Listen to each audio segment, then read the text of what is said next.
میں جو آج ہمارے سامنے نظر آ رہی ہیں، اس کے فروغ پانے یا عام ہونے کے اسباب یا بنیادیں کیا ہیں؟ اس کو دیکھیں تو سب سے پہلے نمبر پر ہم یہ کہہ سکتے ہیں کہ جہالت کا ایک لفظ میں نے استعمال کیا. اس کی مختلف جہتیں اور مختلف پہلو ہیں. عمومی طور سے ہم کہہ سکتے ہیں کتاب و سنت کی تعلیمات اور ہدایت سے اس قدر جاہل یا نادان ہونا، لاعلم ہونا جتنا کہ جاننا ضروری ہے. جو موقف یہ تحریکی حضرات اور تنظیمیں اسلامی کام اور دعوت کا کام کرنے کے لیے جس دعوے کو اختیار کرتے ہیں، اس دعوے کے تعلق سے ان کے اپنے عمل کے لیے کتاب و سنت کا جو ضروری علم ہے اتنا علم ان کے پاس نہیں ہے. یہ عمومی طور سے ہم نے کہا کہ ان کے پاس کتاب و سنت کا علم نہیں ہے. اب خصوصی طور سے اس میں اس کے پہلوؤں کو دیکھیں جو اگرچہ آپ کو اس کی ضمنی اور پہلو کی حیثیت رکھنے والی چیز نظر آئے گی، لیکن حقیقت میں سمجھتا ہوں کہ یہ خود بنیادی سبب کا حصہ ہے. دوسرا جہالت کا دوسرا پہلو ہے خاص طور سے عقیدے اور منہج کے سلسلے میں جہالت. عقیدے کی اہمیت سے جہالت، عقیدے کے مفہوم اور مطالب یا اس کا صحیح علم ہونا، اس سے جہالت.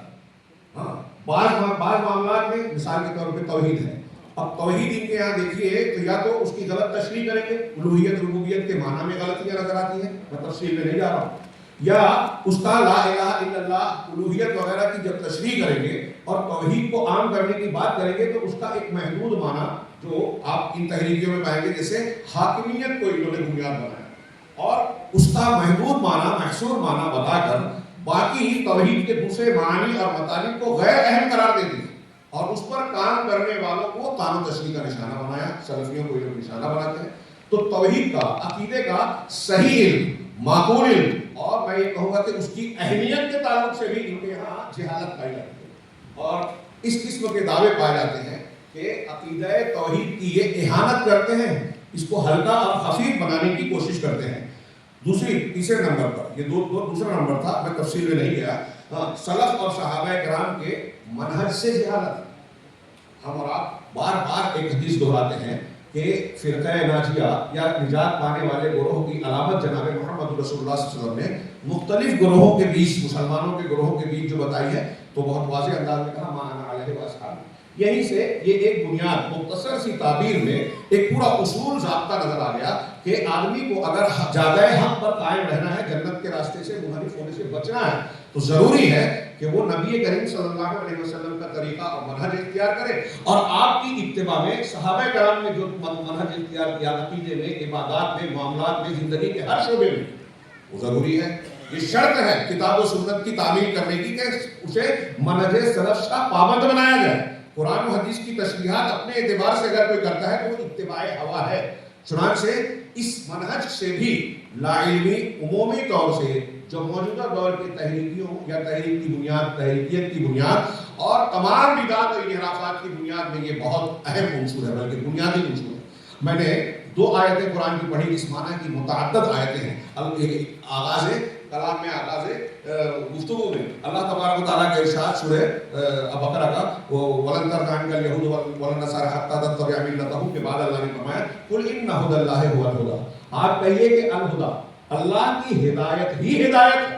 اب اللہ کی ہدایت کیا ہے؟ مَا أَنزَلَ مِنَ السَّمَاءِ، جو آسمان سے اتارا وہ ہے کتاب ہے یا سنت ہے. اور اس کو کیسے مانا جائے؟ اسی قرآن نے کہا کہ فَإِنْ آمَنُوا بِمِثْلِ مَا آمَنْتُم بِهِ فَقَدِ اهْتَدَوْا وَمَن يُشَاقِقِ الرَّسُولَ مِن بَعْدِ مَا تَبَيَّنَ لَهُ الْهُدَىٰ وَيَتَّبِعْ غَيْرَ سَبِيلِ الْمُؤْمِنِينَ نُوَلِّهِ مَا تَوَلَّىٰ وَنُصْلِهِ جَهَنَّمَ.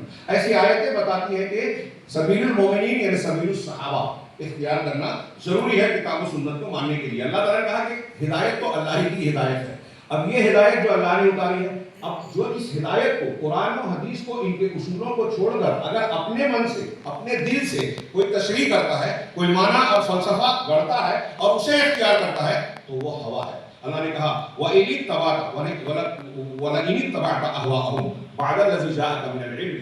اگر آپ ان کی خواہشات کی پیروی کریں گے آپ کے پاس علم آ جانے کے بعد، علم کتاب، علم سنت، یہ نبی کو خطاب ہے لیکن مراد پوری امت ہے، مخاطب پوری امت ہے. تو آپ غور کیجئے کہ خدا کے مقابلے میں ہوا کہا کہ اگر آپ ان کی خواہشات کی پیروی کرتے ہیں علم آ جانے کے بعد، مطلب علم کے مقابلے میں جہالت ہے. ہوا جہالت کا نام ہے. تو اللہ نے کہا اگر آپ کے پاس علم آ جانے کے بعد آپ نے ان کی خواہشات کی پیروی کی، ما لک من اللہ من ولی ولا نصیر، تو آپ کا اللہ کی طرف سے اللہ کے مقابلے میں کوئی دوست مددگار نہیں ہوگا.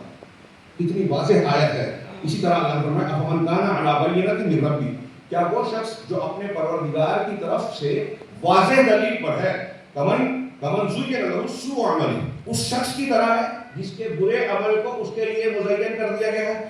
سارے بدعتی سنت کے خلاف، نبی کے خلاف جاتے ہیں اور اپنی بدعت کو مزین کی ہوئی چیز یعنی اچھی سمجھتے ہیں. سارے اہل بدعت اس تعبیر میں قرآن کے آ جاتے ہیں کہ جن کے لیے ان کے برے عمل کو اچھا بنا دیا گیا اور خوشنما بنا دیا گیا.